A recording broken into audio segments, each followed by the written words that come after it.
أعوذ بالله من الشيطان الرجيم بسم الله الرحمن الرحيم. Assalamualaikum warahmatullahi wabarakatuh. Sebagaimana kebanyakan sahabat yang lebih dikenal dengan kunyahnya dibanding nama aslinya, demikian juga dengan Ummu Aiman. Nama aslinya adalah Barokah binti Salabah bin Amr bin Hisim. Kunyahnya terambil dari anaknya yang bernama Aiman bin Ubaid. Namun, putranya yang paling masyhur dan seorang sahabat yang utama adalah Usamah bin Zaid.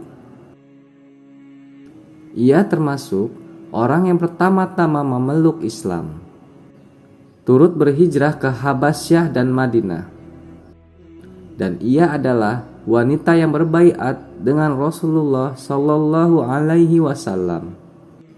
Di antara peristiwa menarik dari kebersamaan Rasulullah Shallallahu Alaihi Wasallam dengan Ummu Aiman adalah saat salah seorang putri Rasulullah akan wafat, Rasulullah mendekapnya di dadanya. Kemudian beliau letakkan tangannya pada putrinya. Lalu nyawanya dicabut saat dalam pelukan Rasulullah. Melihat itu, Ummu Aiman menangis. Rasulullah Shallallahu Alaihi Wasallam bertanya, "Wahai Ummu Aiman, apakah kau menangis padahal Rasulullah ada di sisimu?"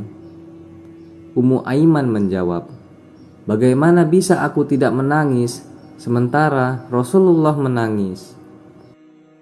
Rasulullah mengatakan, "Sungguh aku menangis bukan karena musibah, tapi ini adalah kasih sayang." Beliau melanjutkan, "Setiap saat seorang mukmin dalam kondisi yang baik, nyawanya terpisah dari badannya sedang dia memuji Allah." Rasulullah memanggil Ummu Aiman dengan "Wahai ibu." Saat memandang Ummu Aiman, Nabi berkata, "Ini adalah bagian dari keluargaku." Dari Ummu Aiman radhiyallahu anha, Nabi Shallallahu Alaihi Wasallam menasehati keluarganya dengan mengatakan, "Jangan menyekutukan Allah dengan sesuatu apapun, walaupun engkau dibunuh atau dibakar. Jangan durhakai kedua orang tuamu. Jika engkau diperintah untuk memisahkan antara keluarga dan duniamu, lakukanlah. Jangan meminum khamar, karena khamar itu kunci segala keburukan. Jangan kalian bersengaja meninggalkan sholat. Siapa yang melakukan itu, maka dia telah melepaskan diri dari perlindungan Rasulnya." Anas bin Malik radhiyallahu anhu mengatakan, orang-orang biasa memberi Nabi kurma hingga Bani Quraizah dan Bani Nadir ditaklukkan. Keluargaku menyuruhku untuk menemui Nabi, lalu aku bertanya tentang apa yang orang-orang berikan atau sebagian yang mereka berikan. Pemberian itu sebagiannya diberikan Nabi kepada Ummu Aiman. Ummu Aiman pernah datang dan aku gantungkan baju di leherku. Ia berkata, "Jangan, demi Allah yang tidak ada sesembahan yang benar kecuali Dia. Beliau tidak memberi kalian karena beliau telah memberiku." Sementara Nabi mengatakan, "Bagianmu sejumlah ini." Ummu Aiman berkata, "Tidak, demi Allah hingga 10 kali lipatnya." Ini menunjukkan kedekatan Nabi Shallallahu Alaihi Wasallam dengan Ummu Aiman. Suatu hari setelah Rasulullah Shallallahu Alaihi Wasallam wafat, Abu Bakar berkata pada Umar, "Mari kita pergi berkunjung ke tempat Ummu Aiman, sebagaimana dulu Nabi biasa mengunjunginya." Saat keduanya tiba di sana, terlihat Ummu Aiman sedang menangis. Keduanya berkata, "Apa yang membuatmu menangis? Apa yang ada di sisi Allah lebih baik untuk Rasulnya?" Ummu Aiman berkata, "Aku menangis bukan karena tidak mengetahui yang ada di sisi Allah, lebih baik untuk Rasulnya. Tapi tangisku itu karena terputusnya wahyu dari langit. Ucapan Ummu Aiman ini pun membuat Abu Bakar dan Umar tersentuh.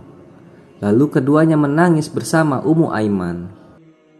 Ummu Aiman radhiyallahu anha pernah mengatakan, "Aku tidak pernah melihat Rasulullah mengeluhkan yang sedikit atau banyak, saat lapar maupun kenyang. Beliau melewati pagi harinya dengan meminum air Zam-Zam, kemudian ditawarkan makanan. Beliau berkata, 'Aku tidak menginginkannya, aku kenyang.'" Ummu Aiman berkata, "Di hari terbunuhnya Umar, hari ini Islam menjadi lemah." Wafatnya Ummu Aiman. Para sejarawan berbeda pendapat tentang wafatnya.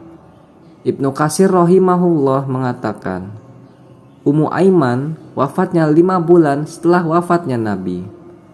Ada pula yang menyebutnya 6 bulan. Ada yang mengatakan ia masih hidup setelah terbunuhnya Umar bin Khattab. Terdapat riwayat dalam Mustadrak Al-Hakim, Ummu Aiman, pengasuh Rasulullah, wafat di awal pemerintahan Utsman bin Affan. Wallahu a'lam. Semoga ada hikmah, ilmu, dan pelajaran yang dapat kita ambil dari kisah ini. Assalamualaikum warahmatullahi wabarakatuh.